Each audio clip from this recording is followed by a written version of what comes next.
Então tem alguns fundos imobiliários que estão despencando, como por exemplo o HCTR11 e o DEVA11. São fundos que estão derretendo, e por derretendo, entenda, caindo mais de 20% em poucos dias e até 50% do ponto máximo ao mínimo. Agora, o que está acontecendo com eles? Por que eles estão desabando e principalmente o que fazer?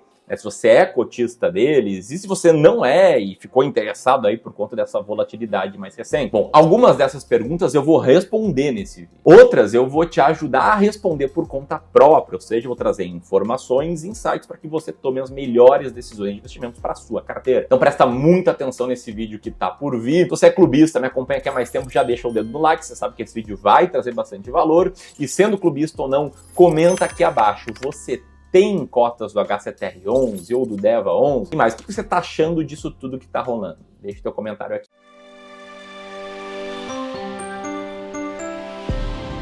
Bem, nós vamos lá, vou começar aqui contando a história que rolou aí por trás dessas quedas. Inclusive, recentemente, 2 semanas atrás, eu fiz um vídeo contando a história do HCTR11, mostrei como ele atraiu muitos cotistas, mais de 200 mil cotistas, por ter apresentado excelentes resultados em 2019, 2020, 2021, por ser um dos fundos imobiliários que mais distribuiu dividendos. E falei também sobre os problemas recentes que esse fundo imobiliário está sofrendo. O que não é exclusividade dele, né? Tem outros fundos imobiliários de papel, como por exemplo o fundo imobiliário de código DEVA11, que estão sofrendo bastante, e tem várias empresas, vários bancos sofrendo bastante na situação atual. Para te dar contexto, o que a gente está vivendo aqui no Brasil é o início de uma crise de crédito. Está batendo em muitas empresas, como por exemplo a Amaro, que recentemente entrou com pedido de recuperação extrajudicial. Está batendo também na cervejaria Petrópolis, que pediu recuperação judicial com uma dívida de 4,4 bi que a empresa entende ser impagável. E está batendo também em bancos e empresas financeiras, né, como a BRK e a Portocred, que também se deram mal e foram liquidadas semanas atrás. Engana-se, tá? Quem pensa que apenas os pequenos bancos e apenas algumas empresas estão sofrendo. Os grandes bancos também estão sofrendo, inclusive aumentando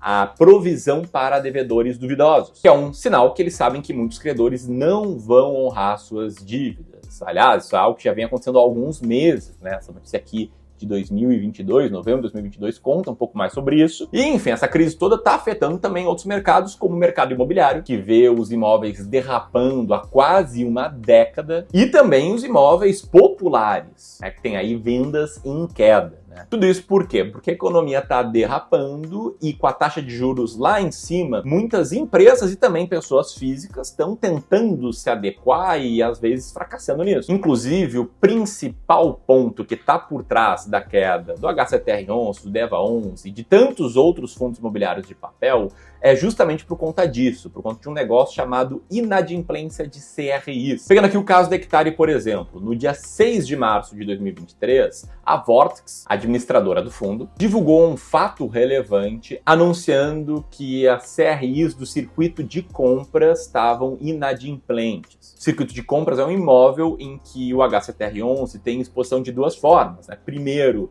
pelo investimento em CRIs, que representam mais ou menos 7,32% do patrimônio líquido do fundo, e segundo, pela exposição num fundo imobiliário de código XBXO11, que tem um peso de 8,62%. A empresa divulgou esse fato relevante, falando em inadimplência, as cotas caíram bastante, e no dia 8 de março, 2 dias depois, houve um novo fato relevante, dizendo que o circuito de compras havia honrado seus pagamentos com atraso e pagando aí as devidas multas contratuais. Só que, naquela época, o fundo aproveitou e divulgou também qual seria a distribuição de dividendos referente ao mês de março, que foi de surpreendentes 70 centavos por cota, né? Você pode ver aqui que era bem abaixo da média que o fundo vinha distribuindo, o que foi muito mal recebido pelo mercado e foi interpretado como um sinal de alerta, de que eventualmente estariam tendo novas inadimplências nas CRIs do fundo e que os dividendos futuros poderiam ser bem menores. É claro que aqui tem uma peculiaridade, tá, de fundos imobiliários de papel, em especial aqueles que investem em CRIs. A remuneração de uma CRI é dada pela contagem de dias úteis. E fevereiro é o mês do ano com menos dias úteis, né? Um mês com menos dias ainda tem alguns feriados, enfim, acaba tendo aí na média de 3 a 4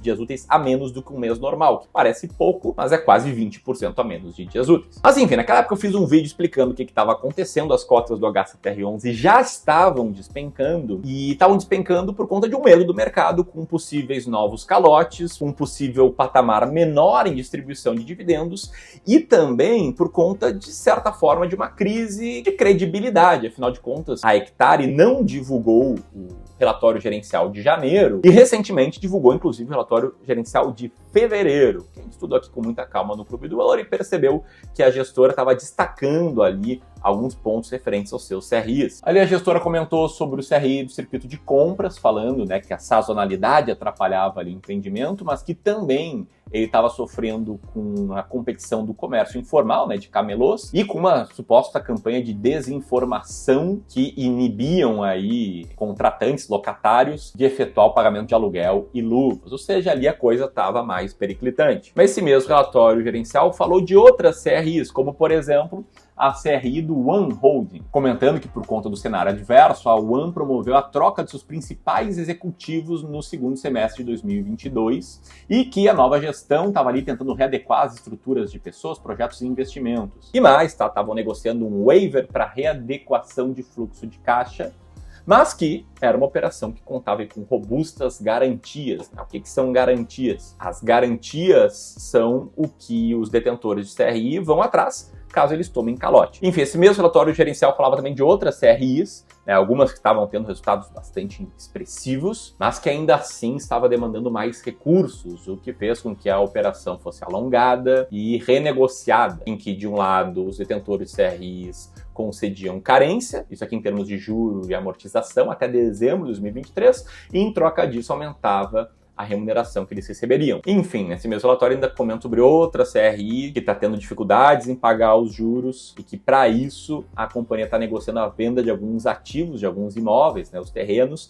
para honrar aí seus credores. Enfim, em outras palavras, esse relatório gerencial apresentou aí várias dificuldades por trás de várias CRIs que o fundo investe. E aí, a partir disso, a coisa piorou. Primeiro, com o segundo calote do CRI do circuito de compras. Lembra que no dia 6 de março eles anunciaram o calote, daí dia 8 eles pagaram, agora isso se repetiu. Depois, 2 dias atrás, saiu a notícia da inadimplência do Gramado Parques. E aí vários fundos imobiliários que tinham essa CRI sofreram, com o que na verdade foi uma vitória na justiça de carência de 60 dias para pagamento, onde ainda correm juros nesse período. E que, inclusive, fez com que os gestores da Hectare no Instagram fizessem esse comunicado aqui sobre a Gramado Parques, ressaltando as garantias dessas CRIs, que, segundo eles, são robustas como imóveis e aval dos sócios controladores. E que, mais do que isso, né, na justiça brasileira, há jurisprudência, ou seja, outras decisões em juízo de casos similares a esse, que vão, né, em linha, né, com os direitos aí que Hectare e os cotistas têm nesse caso. Se você for olhar o relatório gerencial do fundo, de fato, eles citam ali as garantias na Gramado Parques, que envolvem, inclusive, fiança das pessoas físicas sócias desses empreendimentos. Mas calma que a história ainda não acabou. Tá? No dia de ontem, os novos capítulos foram ruins, mais uma vez, para esses fundos. A Hectare divulgou um fato relevante destacando uma série de CRIs de emissão da Forte Securitizadora que estavam em inadimplemento. Todas essas aí que estão na tela agora. E o mesmo aconteceu com vários outros fundos imobiliários que sangraram, né? Ontem foi um dia muito negativo para uma série de fundos imobiliários que caíram até 18%. Tudo por conta do não cumprimento de CRIs de emissão da Forte Securitizadora. No caso do DEVA 11, por exemplo, assunto desse vídeo também, eis aí a lista de CRIs inadimplentes na tela. Agora, por que esses fundos imobiliários caíram tanto ontem? Porque foram tantas CRIs que, somadas, mesmo na carteira de CRIs mais diversificada desses fundos, tinham um peso bem grande. No fundo de código VSLH11, por exemplo, essas CRIs representam 40% do patrimônio líquido. No HCTR11, elas representam 29,59% do patrimônio líquido e no DEVA11, 19,8% do seu patrimônio líquido. Lembrando aqui, né, que esses títulos possuem garantias. Mas enfim, tá, o resumo de tudo, a coisa está bastante feia. Então não bastava apenas, né, tudo que a gente estava vendo aí com os fundos imobiliários de tijolo, que desde 2020 vem tendo uma performance muito ruim. Como você pode ver aqui, pelo índice TEVA de fundos imobiliários de tijolo, mas o ponto é que agora a coisa ficou feia também para os fundos imobiliários de papel. Se coloca aí o índice TEVA de fundos imobiliários de papel junto com o IFIX, junto com o índice de tijolo, dá para ver que embora o índice de FIIs de papel tenha vencido ali por boa parte do período, agora eles estão meio que empatados. O que nos leva a uma pergunta muito importante, né? Como se proteger de calotes do HCTR11, do DEVA11 ou de qualquer fundo imobiliário de papel? E aqui, tá, eu sei que eu vou falar agora pode doer para alguns, mas o fato é que seguro a gente faz em dias bons, né? Não depois da tempestade começar. Claro, se você não fez até agora, fica aí a lição, uma lição que eu aprendi muitos anos atrás, que eu vejo que muitos investidores já aprenderam, que é não concentrar o seu patrimônio em poucos ativos. Mas o fato é, eu acredito que todo investidor tem que ter dois objetivos. Tá? Primeiro, preservar o seu patrimônio e depois buscar uma multiplicação no longo prazo. E aí, na parte de preservação, ele até pode optar por escolher ativos, inclusive de renda variável, que pareçam mais seguros, né? Como, por exemplo, fundos imobiliários de papel high grade, né? Com CRIs de empresas em melhores condições, em vez dos high yield, né? Que tem maior potencial de retorno, pagam mais, mas também tem maior risco. Mas, na verdade, na minha filosofia de investimentos, eu trabalho com a proteção de outra forma que eu já vou te mostrar. Antes de mostrar essa forma, é importante trazer uma premissa aqui. Muitas vezes, empresas extremamente populares vão mal por um bom período. É o caso de Ambev, né, que era uma das ações mais queridinhas da Bolsa e nos últimos 5 anos vem tendo um resultado muito ruim. Outras empresas, mais ou menos populares, às vezes têm resultados catastróficos, como é o caso aí das ações da Oi, que caíram praticamente 100%. Né? O cara que investiu 10 anos atrás perdeu praticamente tudo. E isso não é exclusividade de poucas ações.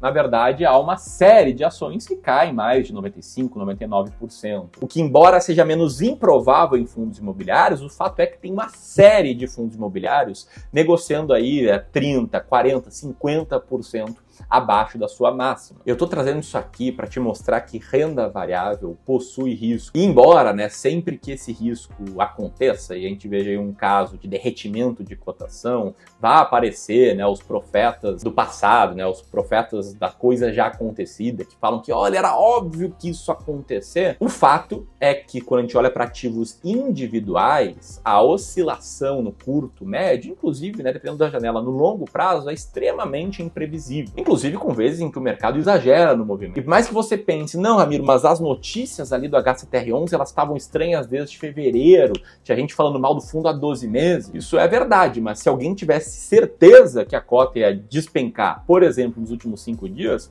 essa pessoa teria enriquecido, né? Ela teria apostado na queda, teria feito uma operação vendida. Né? Se as quedas fossem previsíveis, né, como muitos estão falando, todo mundo agiria antecipadamente a tal previsão para ganhar muito dinheiro. Tô trazendo isso por quê? Porque muitas vezes você está tomando ali um prejuízo, está nervoso, e aí pensa, poxa, é óbvio, ali o guru falou que ia cair, ele sempre acerta. Na verdade não tem isso, né? Todo mundo tem erros e acerta. Mas enfim, assim como um fundo de papel pode tomar calote em CRIs, de parte menor ou maior da sua carteira, assim como fundos de tijolo podem sofrer com revisionais e com aumento de vacância, assim como mesmo fundos tidos, né, como menos arriscados, também podem sofrer em janelas de 12 a 24 meses, como o caso do Iridium, que eu sei também que é muito popular. O ponto é que risco a gente consegue medir, mas não controlar. E existem 3 formas da gente tentar diminuir o impacto dos riscos. O primeiro, eu já falei aqui em outro vídeo, que se chama a regra dos 3%, que é a regra que a gente segue aqui no Clube do Valor para todos os nossos clientes de Wealth Management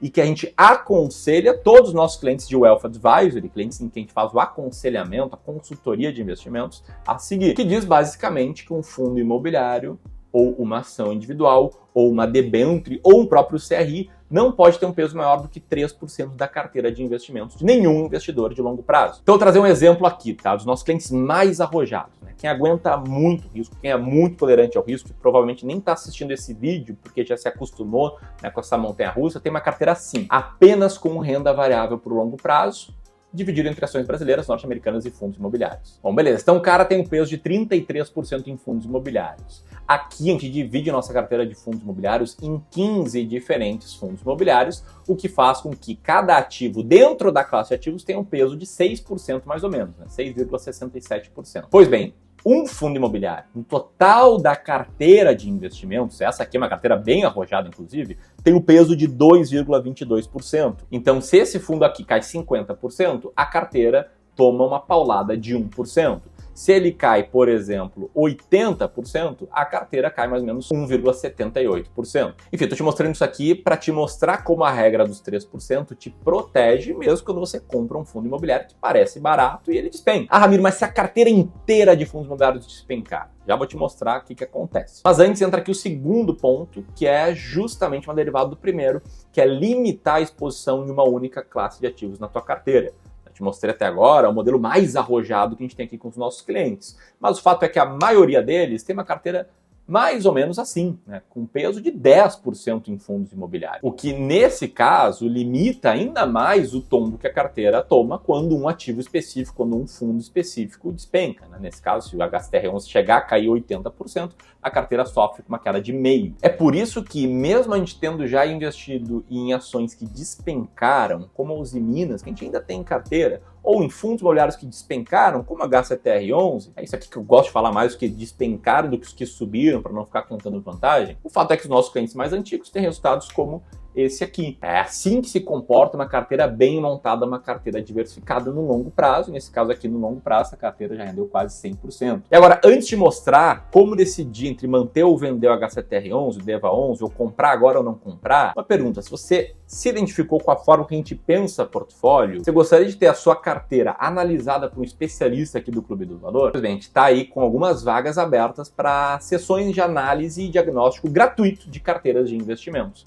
Então, se você é um investidor de longo prazo, que já acumulou ali 300, 500 mil, 1 milhão, 2 milhões, 5 milhões e quer que a gente analise a sua carteira, mostrar quais riscos você está exposto, mostrar o que dá, se é que dá para melhorar alguma coisa, aperta aqui nesse botão aqui, preenche formulário, que algum especialista aqui do clube vai entrar em contato contigo, beleza? Vale a pena comprar o HCTR11 agora, ou o DEVA11 agora? E quem tem, vale a pena manter ou não? Cuidado com pensamentos do tipo: olha, eu vou aumentar a exposição para baixar preço médio. Baixar preço médio por baixar preço médio não faz nenhum sentido. Se for feito dentro de um contexto de balanceamento, até pode ser. E cuidado também quando você pensa: olha, caiu, eu vou sair correndo desse fundo imobiliário. Vender só porque caiu também não é uma estratégia que faça tanto sentido assim. Dito isso, vamos aos fatos, tá? A gente está falando aqui de um fundo imobiliário com uma relação de preço por valor patrimonial de 0,45 e um dividend yield de 12 meses de 27,36%. Eu não preciso nem te alertar aqui que esse dividend yield não vai se repetir no futuro, né? Mas muitas vezes o dividend yield alto é um sinal de que o fundo passa por um período de extrema impopularidade. O mesmo sinal acontece quando você vê um PVPA muito baixo. Aí você pode pensar: poxa, mas as CRIs deram calote, né? Quanto vale uma CRI que deu calote? Enfim, isso tudo vai depender muito das garantias de cada uma delas, da possibilidade, né, deles acessarem essas garantias. Mas o ponto é, você tem uma noção, né, um PVPA de 0,45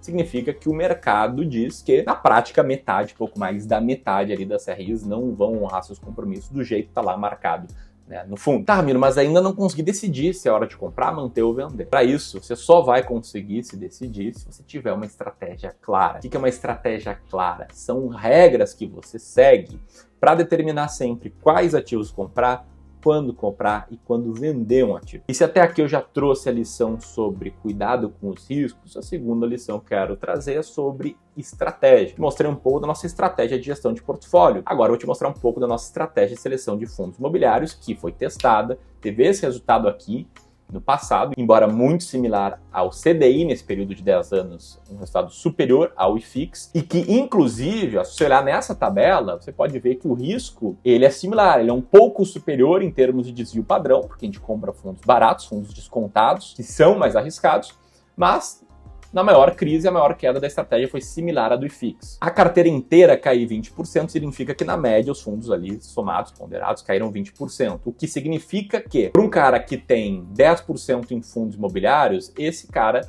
teria visto a carteira dele sofrer uma perda de 2% na maior crise que a estratégia já enfrentou. Para o cara que tem 33% em fundos imobiliários, viu a carteira cair 20%, a queda no todo, só, né, oriunda de fundos imobiliários, seria de 6,67%. Se no futuro a estratégia cair mais do que já caiu no passado, essa queda potencial na carteira como um todo vai ser maior, mas ainda assim relativamente controlada. Ele vai quebrar se a sua carteira cair 10%. Mas o fato é que esse vídeo já está longo para explicar sobre a estratégia, por isso vou deixar um e-book gratuito.